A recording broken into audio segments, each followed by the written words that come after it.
firstly, it's a pleasure to be with you, and this is the sort of first part of the module, which is basically we're going to do a number of interactive webinars, seminars on the web, looking at respective elements. And the idea of this is to take what you did in the course some time ago. Then, of course, you've got all the material on the virtual learning platform, plus on Brightspace. But we really want to focus it a little bit so you can start preparing for the essay, because ultimately this is about preparing you for your assignments. This is what it's about. So this is a kind of filter to go to discuss the kind of things in content that might be relevant to your assignments, because I know you're very busy people and you've got lots of other things to do. Okay. So with further ado, let's get cracking on. What I would like you to remind you is that on Brightspace, we've asked you to look at David Alexander's book, How to Write an Emergency Plan. And for those people that were with me in the previous session, you can see it on Brightspace. And the first few chapters, I think 1 to 3 in particular, look at the notions of principles of how to write an emergency plan. So what I'm going to do today is basically to do a number of things. The idea really is, the question that we're going to discuss today is how do the principles and processes of writing an emergency plan relate to your experience and particular area of emergency planning. So the idea of this session really is for you to start to think about not only the issues to do with writing the emergency plan, but how it might relate to your particular area, because of course you're all experts in many ways in your own field, and you come with different backgrounds and different perspectives. So that's what I'd like you to keep in mind, and also because I like to do this simply because I learn lots of things about you and what's going on in Oman. So in a selfish way, it's always a great thing to do together. So we're going to look at principles and we're going to look at processes, and the way I'm going to organize this is basically I'll talk for 2 or 3 minutes and then open it out to discussion. So the task of the seminar is to really look at 3 things. The first is in David Alexander's book. If you look at the chapters, then it outlines in bold. It's a great book for students. It outlines the principles. So every time you go through the chapter, it talks about principle 1 or principle 2 and outlines what that principle is. But one of the most important points is you can have principles, but what do they actually mean in practice? So that's really what we're going to be talking about. And then really move it on to say, well, if that's what it means in practice, are these principles at all relevant in Oman, in your own country? And do they have particular relevance for your own area? So we move from understand what the principles are to how it applies to Oman. Hi, Hamid. Thanks for joining us. And what has the most relevance for your particular area? Okay. So right. What I'm going to do is to just use a number of very quick slides. And what I've done here is I've gone to Alexander's book, like yourself, and sort of taken those principles that he's outlined. And I'm going to read the first 4 of them to you, and then we're going to have a discussion about them. Okay? So the first principle is that emergency planning is an important activity for many kinds of organizations and many areas of jurisdiction. So it covers many areas of jurisdiction. Secondly, an emergency plan should be a living document that is kept up to date and familiar to its users. Thirdly, emergency planning is a multidisciplinary process that cuts across the boundaries of professions and disciplines. So it brings together people from all walks of life, all different types of expertise, and also from practitioners and other areas of academics. And fourthly, emergency planning should strike a balance between providing detail and ensuring its structure is clear to users. So those are the first 4 principles, or what that Alexander outlines when writing or think about writing an emergency plan. So what I'd like to do now is looking at those 4, can you all hear me? Yeah. Okay. What I would like to do is I look at those 4. Which do you think is the most important principles, or which do you think of those 4 strikes you as being the most important principles that apply to the when you're thinking about emergency plans? What do they mean, in other words? Should we kick off? I And I'll believe kick the off second. slightly over. Who would like to kick off? I think it's second point. Emergency plan should be living document that to keep up to date. Splendid. So, and what do you think we mean by a living document then? It's mean up to date, updating that document. Okay. In each cyclone or in each disaster. Yeah. So it follows like a continuous review. Right. So the idea of an emergency plan is that it's something that you don't just write and stick in a drawer, or more accurately as well, you don't just write, stick in a drawer and don't tell anybody else about, which is often what happens with policymakers. I believe, sir, we should practice all these, the plans. So we know that they are working properly during crisis. Exactly. So you make a very, very important point there, sir. That basically, it's not just living in terms of, we talk about living in terms of having a process where the plan will be regularly updated. But how do we know how to update that plans? Well, we need to build in simulations and feedback and training where we can capture those lessons and therefore allow the updating to take place. Yeah, indeed. So there is a continuous circle of kept under continuous review, where you're always completing a cycle of operational requirements with the training needs. Exactly. So in a sense, as Saad quite rightly says, it's not just a living document, you also want it to be a well living, a well document, in other words, or somebody, an entity that's living rather well and is functioning as best as can be. So in that sense, and I think the other important point, if we look at this, is, if I may say, in that principle there, is also the notion about being familiar.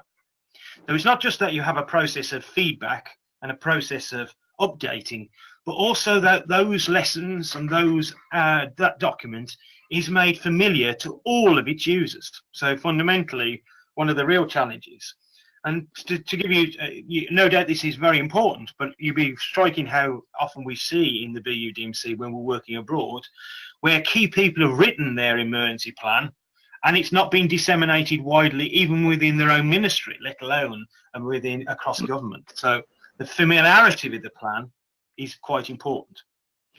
And when we think about being familiar with a plan, what does that mean? What if you're familiar with a plan, what kind of things would you expect to see there? Malik, what would you say there? You mean familiar to the plan? That's mean I understand the plan fully. Yeah. So in other words, I know everything in the plan. Yeah, so you understand what you're supposed to do, what your functions are, what your organization's representation is supposed to be, what the kind of things it's supposed to include. Yeah, sure. Okay. So, and this fits in very strongly with the fourth one, which is basically that it should strike a balance between providing detail and ensuring its structure is clear.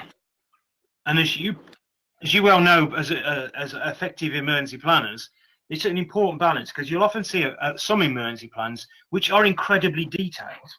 They're there to, if you like, to propose the idea of having a strong command and control structure. So the seniority, the hierarchy, the bosses, the upper level want to make sure that the people using it are very clear about what they're supposed to do, and they often use a lot of detail to do that.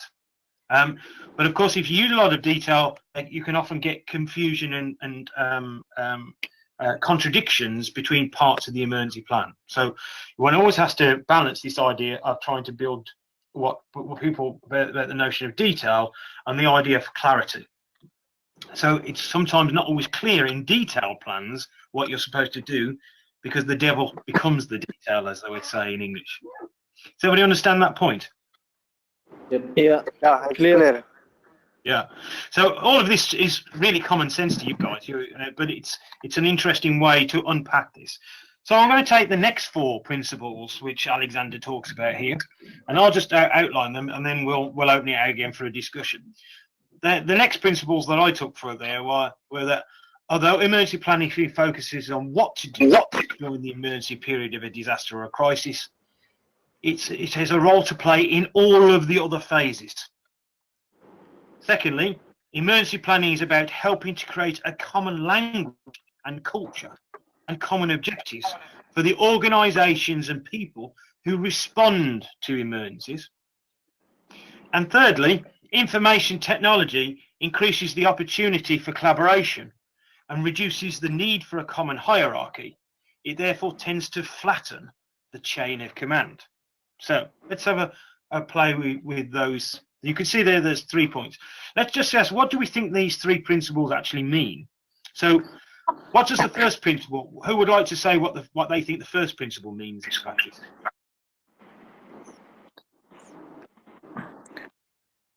Yeah, I would say that, for emergency plans to focus on just not the roles and duties for a specific organization or an individual. It also extends that, when dealing with a crisis, there is a preventative measures, which is the pre-incident, and there is a during the incident and post-incident.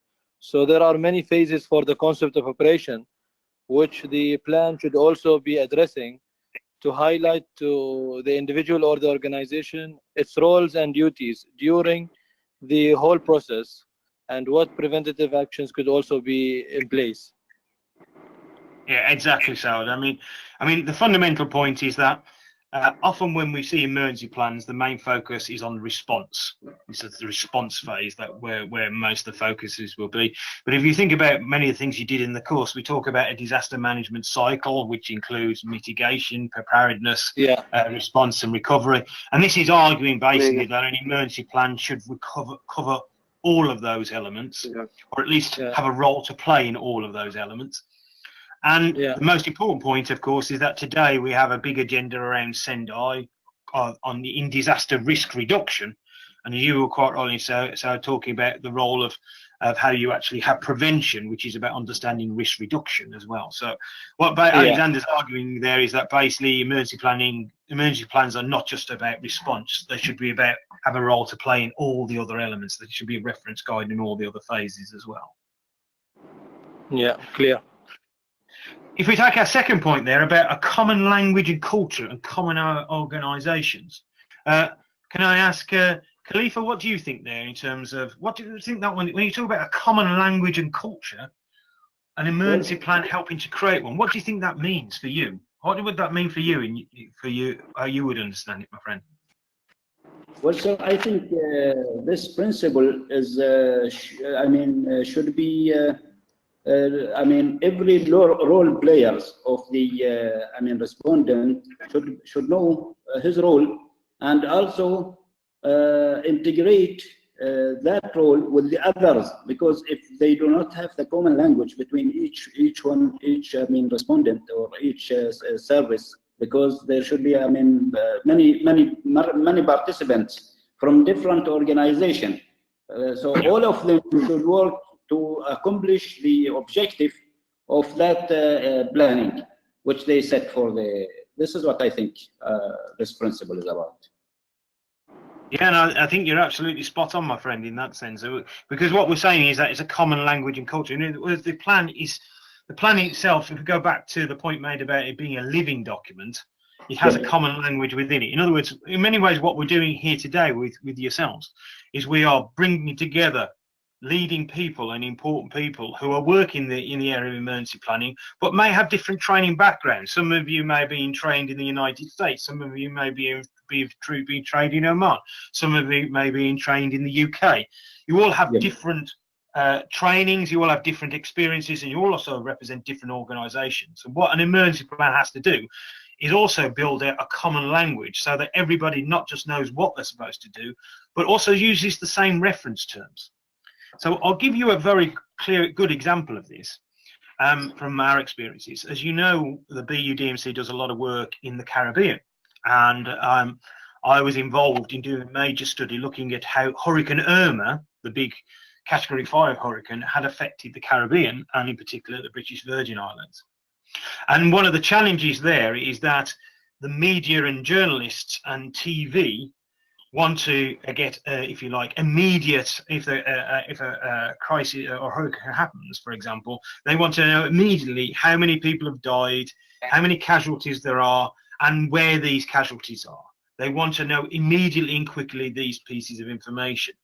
But in terms of a disaster management plan, you may actually not know that information. You may actually need to understand how the site looks. You need to lock down the buildings or the cities to understand where the problems are.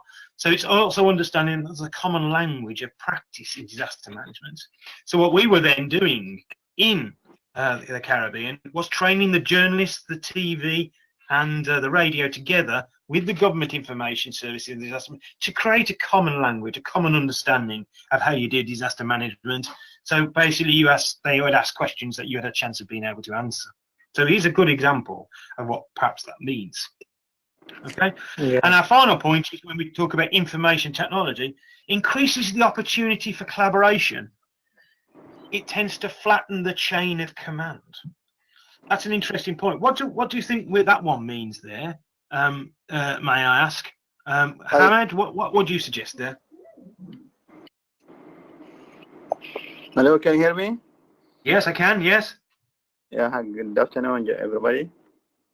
Good afternoon. Do they actually mean using the email, for instance, to send messages so quickly? It might do. It might do. What do other people think that means when we talk about IT? So actually, I think it's emergency planning and civil protection system, as that mentioned in the chapter 1 in the Alexander book. It's one of the main objectives of the emergency planning to cooperate it with the other sectors and other countries.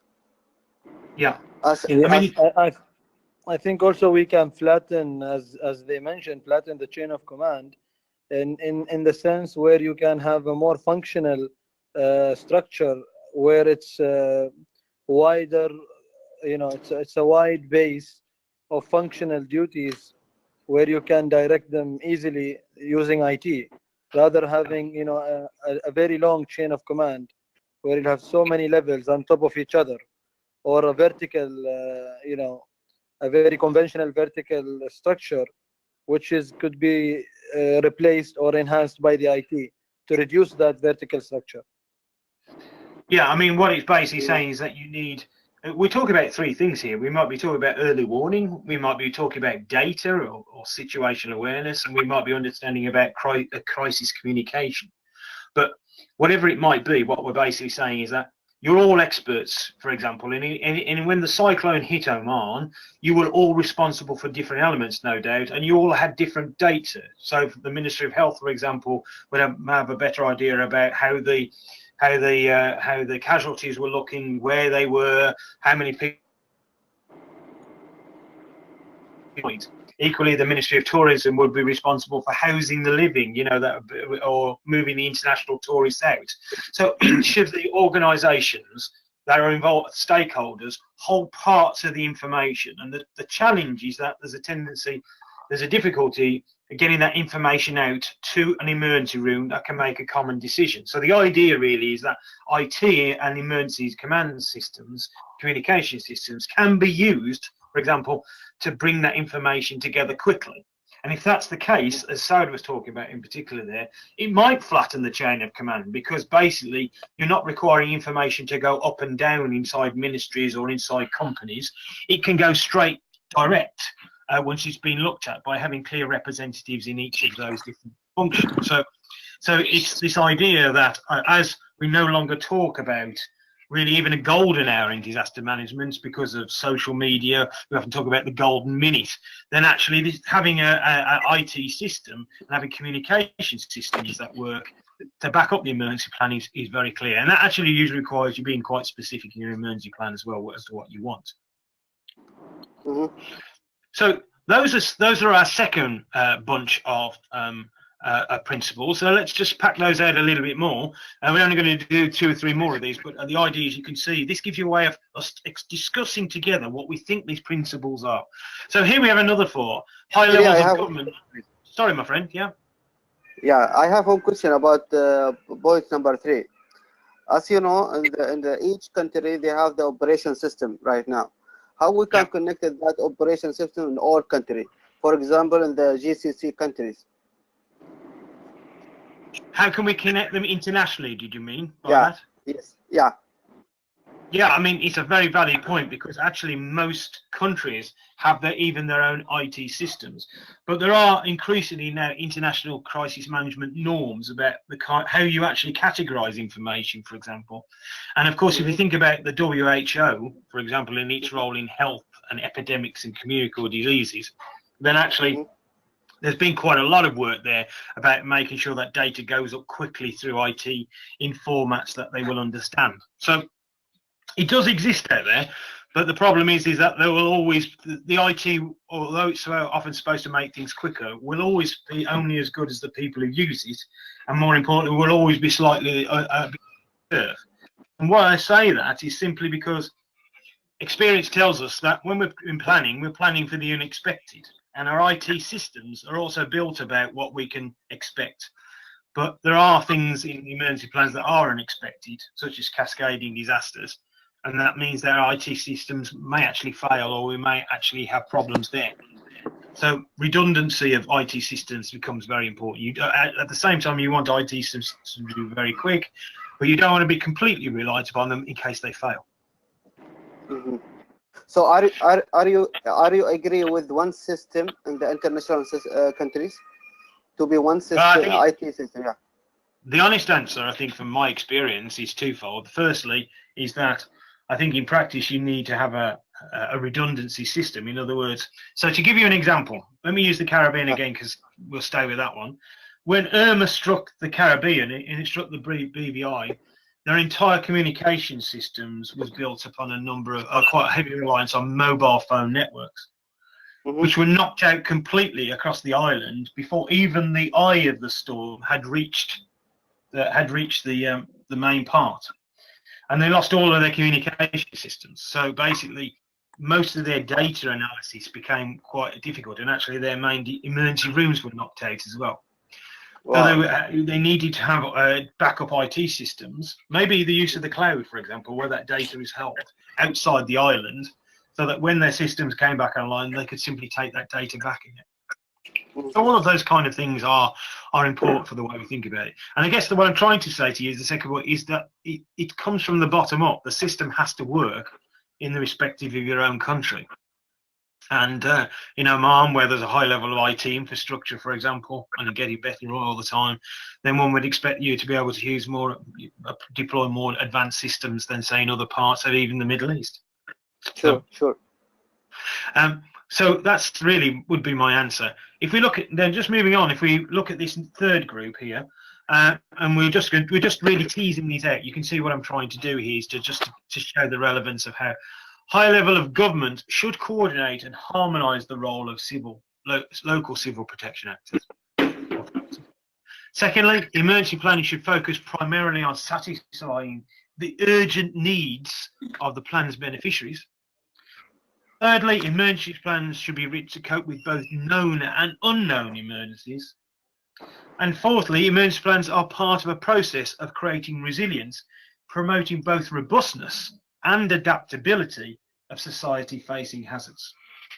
So taking that group of four, which do you think is the most important for you in your respective field? So if we look at that, so if I speak to Hatem, for example, you're looking at those four, which do you think has the most relevance, or which one strikes you as being the most important? Yeah, I'm actually going for third part. Emergency plan should be written to cope with both known and unknown emergencies.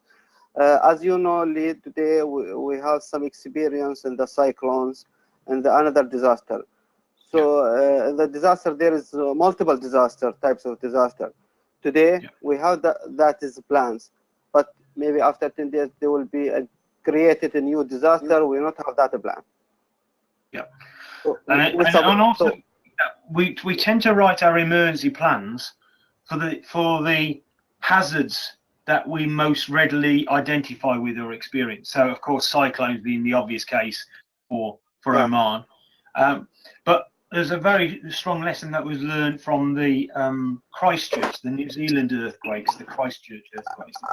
I think we have a good level of the experience in the cyclones. Yeah, exactly. But it tends to mean that most of your assets and resources tend to be focused on addressing what you know. So So, you know, in the sense of Oman, as we know from recent experience, you're also pretty good at responding to cyclones as well. Yeah. But at the same time, we have the notion that cyclones might not operate on their own. You might actually have, for example, so if you take the case of the Philippines, where you may have a volcanic eruption, a tsunami, and an earthquake all simultaneously taking place, or in very proximity, then some of the plans are not as good as other parts. And in the case of New Zealand, with the Canterbury earthquake in New Zealand in 2010, then basically what happened there was basically the plans were very good at dealing with earthquakes, but weren't very good at handling landslides, which was quite surprising. And they found that they had major weaknesses in dealing with landslides, even though they were related to the earthquakes, because the plan only dealt with the main aspects of earthquakes, for example. So here's a good example about that, a plan. And this, what we're trying to drive at here, I think Alexander is trying to talk about, is that a plan has to be both, have a degree of clarity, of rigidness, so people know what's going on, but they also have to be adaptable. So, you know, you have to have an adaptive plan so people can use resources in different ways to meet unknown emergencies that they may not have faced before. And that's really challenging to do. Okay. Okay.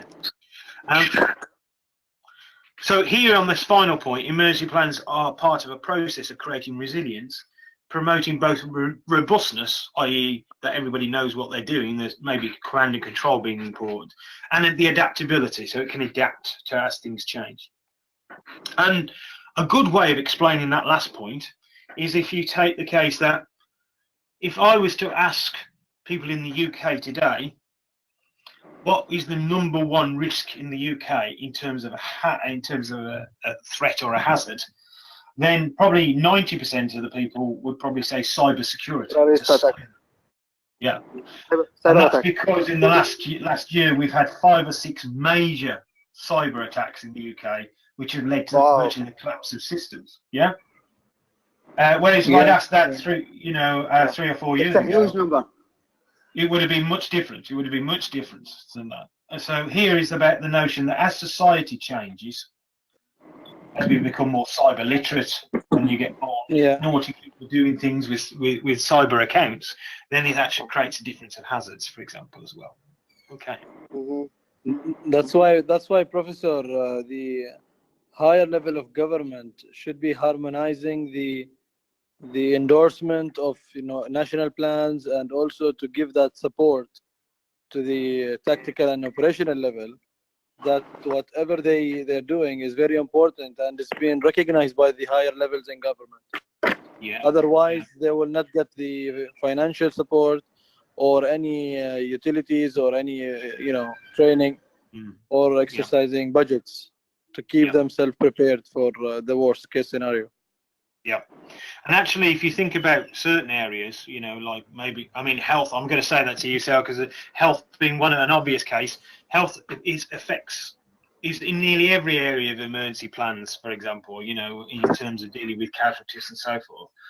But, the danger of cyber attack now, as we well know in the UK, of course, with WannaCry, the WannaCry was a fairly low-level cyber attack, but it led to virtually the NHS not being able to operate for about 4 days, and caused a huge amount of problems. And if there had been a major earthquake or fire or terrorist attack during those times, the NHS would have been in a complete disarray as to how it could have dealt with those. So your point is exactly right, basically, in what you're saying. Yeah, Doctor, I believe that's cyber attacks are actually, from my understanding, it's the #1 threat all around the world.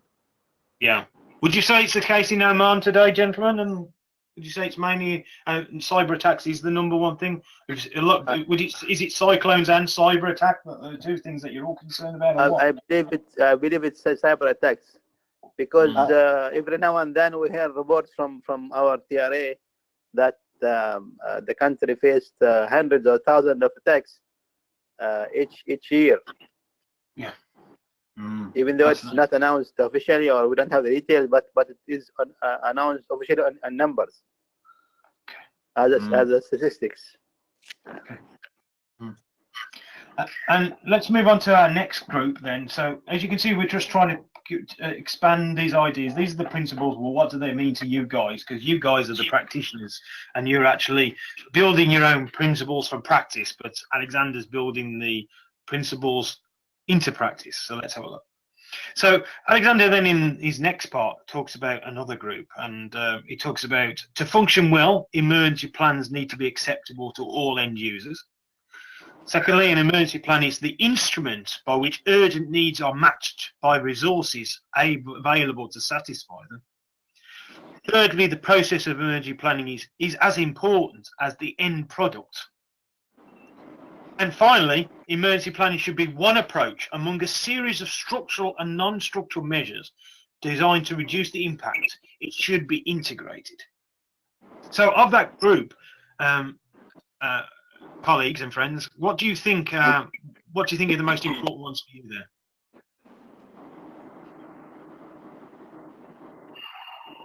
Ahmed, would you like to kick us off on that one? I'm reading them again. Yeah, by all means, please do. Yeah, please do. Have a read. In your professional area, which do you think is the most important? Which would you see as something that's been discussed in your particular area of emergency planning and the job that you're involved in? I think the process itself of emergency planning is as important as the end product. Why is that, Ahmed? Priorities. Why do you think that yourself? Because if you are not aware of the right process, then you might mix up and don't do the right action at the right time. What do you think, Professor? Yeah, I mean, it's an important point. I mean, it's what I'm trying to say is that they're all principles. What we're trying to decide is which are the most relevant from your practice element. I mean, it's a good point to be said. What is basically Alexander, I think he's saying, is that he's saying that, okay, what is the end product? The end product is actually to maybe alleviate the impact of a disaster and to promote quick response and hopefully relatively speedy recovery. In other words, that's effectively what it is there. And that the end product is actually quite difficult to sometimes define, because the danger is that usually when we talk about how bad a cyclone has been, we talk about in terms of how many people died, what the casualty rate was, and how many millions of dollars of actual destruction was created to buildings and property. That's just 3 examples. You know what I mean? Right. Yeah. But that's a way. That's a way of deciding what damage is being done, but not actually what damage has been averted. In other words, what you've saved from that. And so, in the end product, i.e., alleviating a disaster, is actually something that's quite subjective. But what we do know is that the process of emergency planning can be as is, because that's actually getting people to work together.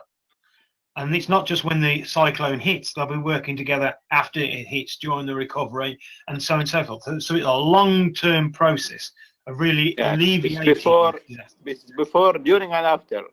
Yeah. So the end product before a disaster is very difficult to define. But what we do know is that the process of emergency planning will make sure that risk reduction is less, so we have less chance of it happening. And how we quantify that is really quite difficult to do. So Ahmed's point is probably very valid there. Yeah, we often focus on the process, writing an emergency plan, so everybody knows the process of what they're supposed to be doing, rather than necessarily trying to judge the end product at the end, because they just have to do the best they can with what they've got. That's the idea. Yeah.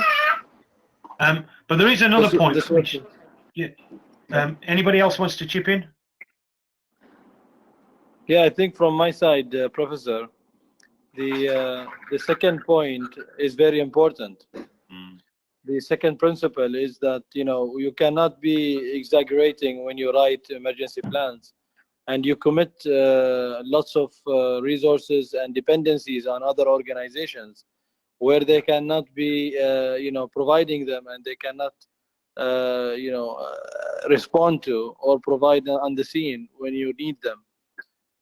Shouldn't be very fictitious or very beyond the scope or beyond their capabilities.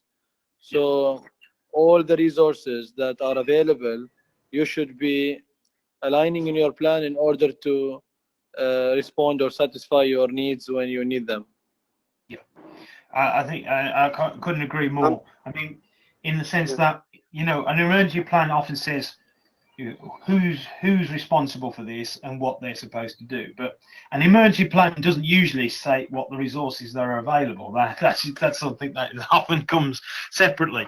So and the point is, it's often as part of a secondary process. So here in the UK, we may, the Civil Contingencies Agency will write lots of emergency plans for the United Kingdom. It may decide the threat level when it comes to terrorism, but the resources in terms of how many responders will be available, how many policemen, how many military officers, how many ambulances are defined by the resources of the respective ministries. And in meeting that, of which they have lots of other objectives. So one of the real challenges, of course, is that often an emergency plan will or can commit to do lots of things, and the resources are not available to meet those aspects.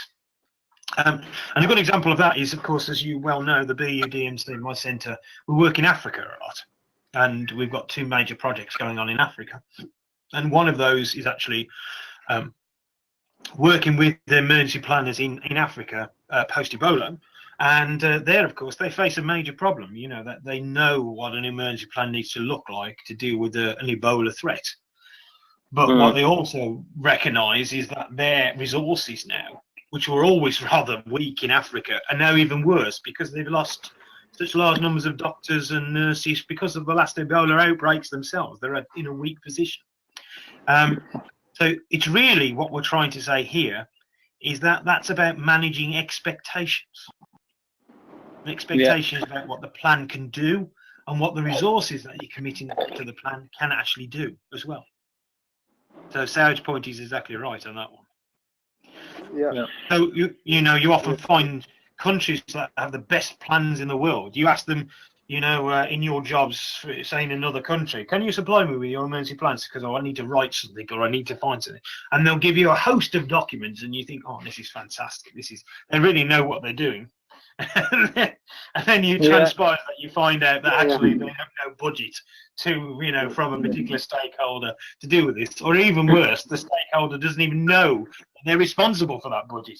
So that happens quite a lot. It happens, yeah. Yeah, it happens, and that's the last point here about the 4th one about it should be integrated. There should be integrated resources and measures to reduce the impact. So let's move on.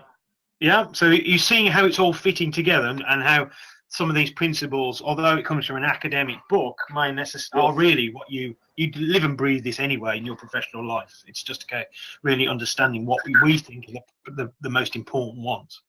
So let me take. I think I've got 2 more groups. Yeah. So I'll quickly move through these. The next group, the emergency plan should seek synergies with allied fields, land use planning, environmental protection. In other words, the keys to unlocking an emergency plan don't always rely with resilience managers. Secondly, emergency planning should be not restricted to the formulation of a permanent plan, but also conducted on a forward basis during crisis. Thirdly, emergency planning should discourage dependency on outside assistance. And all hazards planning is the most efficient kind. So now we get into some of the real issues to do with the principles of emergency plans. Of that group there, which do you think are the most relevant for you? Khalifa, what would you say there are the most relevant, or what strike you as being important? I think the second one, the emergency planning, should not be restricted to the formulation of the permanent plan, but also conducted on a forward basis during crisis. What does that mean to you in your respective area then?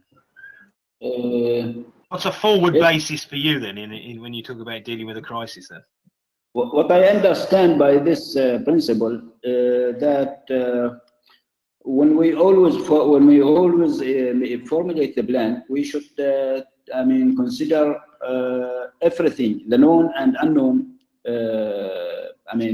crisis to deal Yes. with that. Yeah. This is my understanding. Yeah, probably I'm right or wrong. I don't know. Well, there's no right or wrong in this game. There's only a case of understanding what's relevant. What do the rest of our colleagues think here? What do you think that means? What would a forward basis be for you there? For example, Hamed, if you were to talk about doing an emergency plan for you, what's the forward basis idea? In here they mentioned the permanent plans, which should not be or should not be restricted to permanent plans, which means that we should have different plans for each and every incident. Mm-hmm. Or emergency, for each emergency case. Yep. Only use the higher principles and then try to find the special procedures to deal with each and every particular incident. Do they mean that, or? Well, it can do. I mean, for me, in the areas I've worked in, we're talking about really some of the things. It reinforces some of the things we've talked about before. That during a crisis, the plan is if you like a guide. It's effectively it's not a complete rule book. So in a sense, it's a launch pad, so everybody knows what they're supposed to do. It's a framework. But of course, the crisis itself, whatever it might be, they're very rarely textbook crises. You may be very lucky and have it once, but as you well know, every cyclone is different from the last. So, for example, if you're developing a cyclone plan, then you can't always follow every letter of the plan. You need to adapt it, and you need to adapt it on the basis of a forward idea. In other words, the real danger in any emergency room is actually that people won't act because they fear that they are going outside the plan, or the plan doesn't allow for it. Because of course many people would then later say that the criticism is that the authority's been negligent or it hasn't done its job. If you're making decisions on the basis of the best available data that you have, and then usually in post inquiries, if you like, you're treated with less difficulty, simply because you're making the most adaptable decision at the time on the basis of the most forward-looking information that you have. And that's in practice what you do in your professional life all the time in emergency planning. So that's basically what it's saying, is it goes back to it's a living document, and it goes beyond just being a very static framework. So that's maybe what Alexander was talking about there. What do we think about this point about should discourage dependency on outside assistance? Because of course, and I can say this from outside, that there's a lot of people that are always tremendously impressed with Oman when it came to cyclones, because the Sultan had made some very clear that this was going to be dealt with by the country, and outside assistance not going to be sought initially. Do you agree with that? In other words, as an idea, or should be that what you're also trying to do in an emergency plan is manage international assistance, which will come? Because even if you don't like it, some good NGO will probably turn up trying to fly a plane into the new Muscat airport with lots of doctors to try and help out on the basis of good Samaritans. So what do we think there? Well, I think here in Oman we have supported this one very strongly. Yeah. Because, isn't it? Because we discourage, not encourage,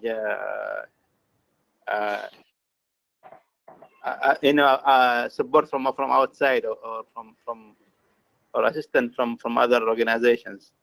Yeah. So also, I'm thinking. Yeah. Also, I'm thinking there's supposed to be the rules of the outside assistant. We had a good experience in Gono in 2007. There are a lot of countries want to helping the Oman that times, but I think from the royal office or from the VIP leaders, they are not allow that people to be coming inside of Oman. Because as you know, they are not all that people will be friendly with you. Some people they want some change in the side of the country. Yeah. So to be helping yourself better than take that help from outside. Okay. Yeah. Yeah. I mean, it's always a challenge, you see, because on one hand, an emergency plan is designed or should be designed to make this your system as self-sufficient as it can be. So you're trying to do the best you've got with available resources to meet a particular hazard or disaster event.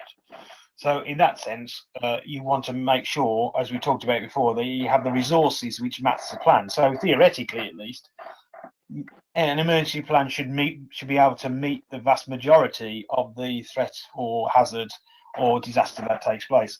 Yet at the same time, we also know that there will be things that the plan can't deal with, and you may need international help. And should the plan therefore include how you coordinate this international assistance, what kind of things you're going to allow and what kind of things you're not going to allow, and that becomes important because it reinforces the first principle there at the top of the page, this one here about synergies. Because if you think about how you have to deal with customs and immigration issues, for example, when you've got large numbers of people trapped or trying to get away from a particular crisis, say in Yemen or wherever it might be, then actually you might want to include that. So there's always it's a preference, it's a decision. So in most African plans, the idea of being self-sufficient in Africa with the resources is just a non-starter. You're going to rely upon lots of international assistance. But does that mean you want it all the time? And how do you control what comes into your country? So those are the kind of things maybe that's being discussed here. So we're coming to a close now, but I just want to get into this last group. And then basically... Yes, sir. Can you please elaborate more on number one? On this one, on the Allied fields, or this one? No, on the Allied fields. On 5. Yeah, the Allied fields are basically is to say, well, it becomes very important if you go back to the point that I think Saud was talking about, where you say an emergency plan is not just about response. It also has to include, mitigation, preparedness, prevention. So it has to. So if you are trying to deal with the impact, or you're trying to make Oman more resilient to cyclones, then you may need to go back to where you build buildings, what kind of technical standards you're going to have in buildings, what kind of flood management systems and drainage you're going to put in. It requires a whole collaboration with other things. Yeah. Thank you. And that's really important when we talk about risk reduction. That's the important thing. And equally, an emergency plan usually stops to become less important when you come out of a response and you hand everything back to the ministries or the respective, nor go back to business as usual. So then it's about understanding how you recover. What kind of budget you're going to need, what kind of health service you're going to need, what kind of long-term counselling is going to be required, what kind of social provision you're going to have, how you're going to deal with the people who've lost their houses. These are all issues which really the emergency planners in an emergency room don't deal with. It now becomes allied fields that deal with it. Got it, yeah. Sure. That's really what it's talking about there. So our last group, really, we'll just move on because you've been patient with me in that sense. Sorry, is to move on to. Oh, actually, I think we've covered them all now, have we? No, 6. Six. Number 6. Yeah. It's the final group. Is emergency plans should be formulated by people who have both theoretical training in disasters and practical experience of crisis. And to some extent, everybody should agree with that because we wouldn't be here sitting around this computer if we weren't really. Definitely. But it is an argument. The argument being here is that to enhance professional practice in disaster management, you need to have concepts and be able to study previous disasters, and that needs to inform it. And equally, the study of disaster management needs to be influenced by the professional practice, the business of disaster management. And that's really what it's driving at here. And so it's just something we believe in the centre, of course, that we do research informed professional practice and professional practice informed research. Talking to you guys is as important to me as a professor as writing a paper. because I learn as much from you, and hopefully you learn from me. So that's effectively the way we work. And if we look at the others, emergency planning should not be restricted to the formulation of a oh, we've looked at that one. Emergency planning should be a participatory process that positively involves, not excludes, organisations that it refers to. And interestingly, a single agency and its head must take responsibility for the emergency plan on behalf of all people and organisations using it. So let's look at those last two, really, which is what do we think those two principles mean then?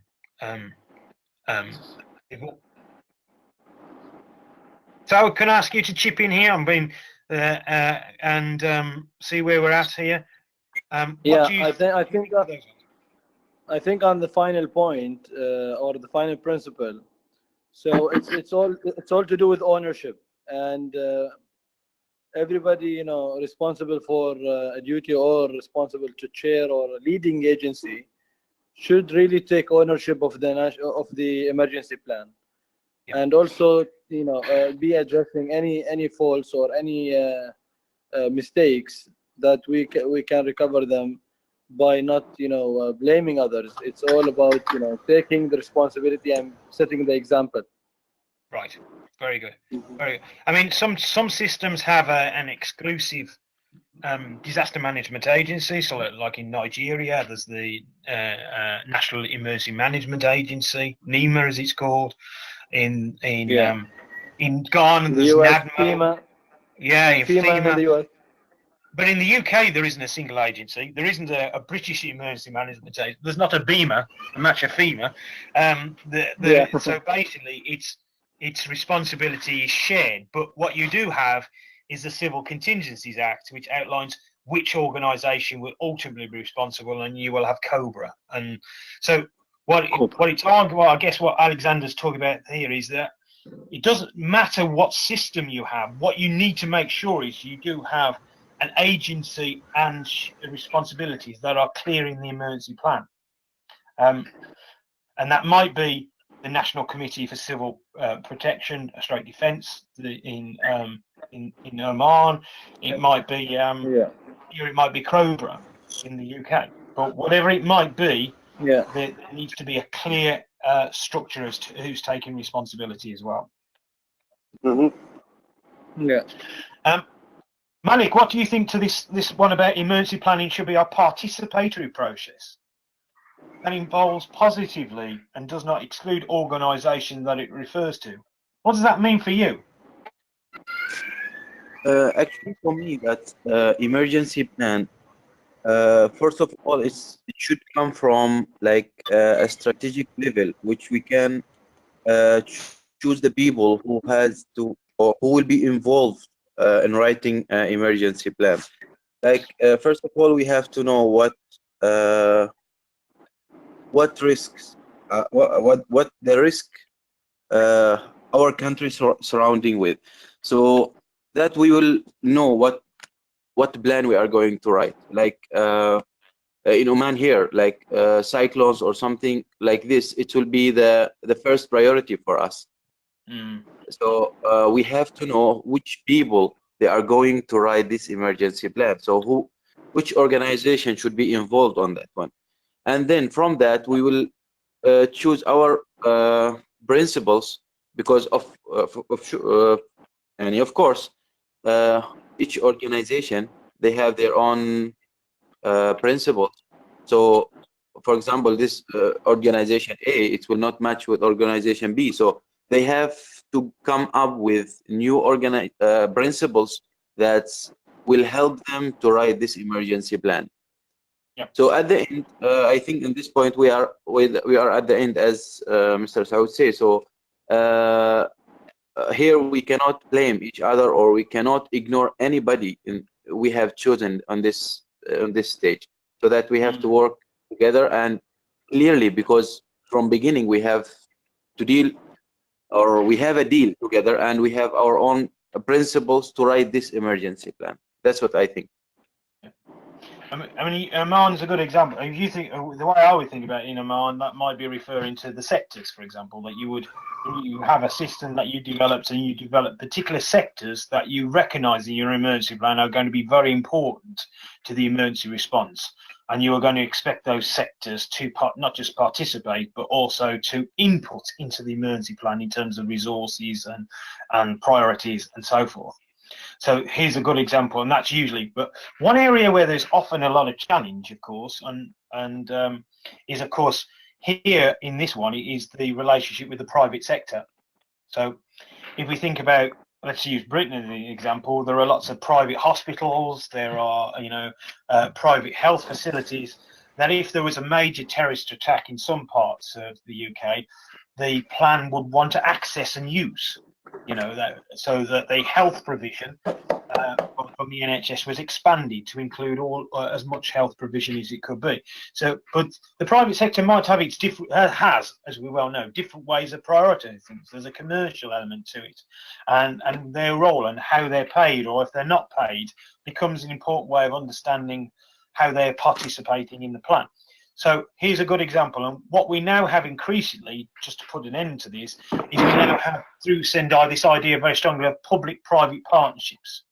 And that principle is really at the heart of, well, if you include all these stakeholders in the plan, you better make sure that they recognise it and they are actually doing something in the plan. You don't want large numbers of actors that are mentioned in the plan who don't do anything.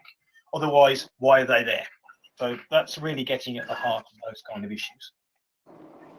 Yeah. So hopefully that's been quite useful to just unpack a little bit how we can think about the principles and an emergency plan. And if you were then if you look at the assignment 1, coursework 1, and the first section, it talks about discussing the idea of principles of an emergency plan and what they mean.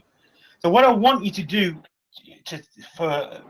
from now on is to think a little bit more about what do these principles have in terms of relevance for Oman, and indeed for your own particular area of emergency planning. So in health emergency planning, some of those principles may have greater resonance than they would, for example, if you were sitting in the Ministry of Tourism, or you were sitting, for example, in the Ministry of Defence, or the Royal Office, for example. So in this particular area, it's just to understand that although there are many principles, some of them are more relevant than others, both to your own country and to your own ministries. So we've been with each other for an hour, and I'd like to bring this to a close by just thanking you for your participation. It's been great, and I hope that's been useful. In the next webinar, we'll be looking at the step-by-step approach. In other words, how you then move on to sort of implement the emergency plan. So we move away from the principles into the other areas. So again, have a look at the next sections, the idea of a step-by-step approach in relation to Alexander's book, and we'll discuss that in a little bit more depth when we meet again. Sure. Okay. Sure. I hope that's been enjoyable. If you have any feedback or you want to speak to me on any other issues, I'm always available on WhatsApp. And it's always great to work with you guys. So have a good rest of the day, and we'll bring this session to a close. Thank you, Professor Lee, for the great class today. Bye-bye. Very valuable. Excuse me, gentlemen. When is the Next session? Yeah, next session, yeah? Yeah, if you have a look on Brightspace, you'll see when the next session is. It will be obviously next week. Yeah. I think it will be Tuesday? next week. Yes. Next week. Just a minute. I think it's on Tuesday, yeah? Or Yes, next Tuesday. Right, okay, Yeah. thank you very much. Okay. What we'll Have a do nice is, as weekend, always, Richard will send you a reminder closer, just because, of course, you're always doing lots of other things, and we'll pick this up. So the idea of these sessions is really just to Excuse me, Professor Lee. to a practical way. Okay. Have a good weekend with the rest of it, and take care, and speak to you next week. Bye-bye now. Thank you, Professor. Thank you, Professor. Bye-bye.